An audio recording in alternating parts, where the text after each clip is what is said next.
Morning சாப்பாடெலாம் சாப்பிட்டுட்டு பாப்பாவை குளிக்க வைக்கிறக்காண்டி கசாயம் ரெடி பண்ண ஆரம்பிச்சிட்டேன். வெத்தலை, துளசி, ஓமம் இதெல்லாம் போட்டுட்டு நல்லா இடிச்சிட்டு அதில் வர சாறை எடுத்துட்டு அது ஆச்சக்காவும் அந்த பெருங்காயமும் போட்டு நல்லா உரசி அதில் சேர்ப்பாங்க. அது எல்லாத்தையும் வடிகட்டி நல்லா பாப்பாவுக்கு எந்த இதுவும் இல்லாமல் கொடுக்கணும். கொடுத்தா சளி போகும் அப்படிங்கிறதுக்காண்டி இது கொடுக்குறது. அடுத்து விவிஷாவை போட்டு டிவியில் காட்டிகிட்டு இருந்தேன். அவள் யாடாது அப்படிங்கிற மாதிரி பார்த்துக்கிட்டு இருந்தா. அப்புறம் கிச்சன்லாம் கொஞ்சம் க்ளீன் பண்ணுற வேலை நிறையாவே இருந்துச்சு. அதெல்லாம் க்ளீன் பண்ணி முடிச்சுட்டு சாப்பாடெலாம் சாப்பிட்டுட்டு நைட்டு தூங்குவான்னு பார்த்தா தூங்கவே இல்லை.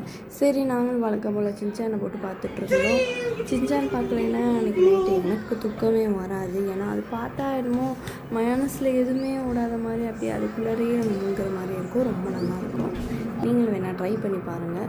அப்புறம் விவிஷாவை விளையாடிட்டு இருந்தா. அடுத்து நாங்கள் படமே போட்டுட்டோம். அது பார்க்க ஆரம்பிச்சிட்டோம். அந்த படம் இப்போ தான் நெட்ஃப்ளிக்ஸில்